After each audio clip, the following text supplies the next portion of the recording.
Hello বন্ধুরা, আজকে দেখো একটা অন্যরকম ভিডিও নিয়ে চলে এসেছি।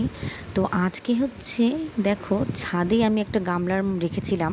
তো এই কদিন যে ভীষণ বৃষ্টি হয়েছে, সেই বৃষ্টিতে কিন্তু জল জমেছিল।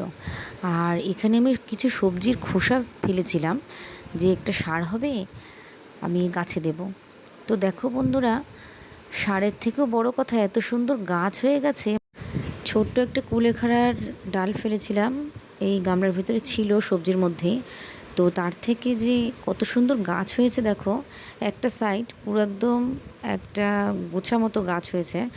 আর যখন এই পুরো গামলাটা ভরে যাবে, তখনই কিন্তু আমি শাকগুলো তুলে নেব।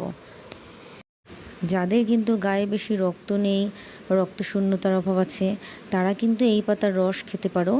আর এই পাতা কিন্তু বড়া করেও খাওয়া যায়। ভীষণই উপকারী একটি গাছ, কুলেখাড়া গাছ।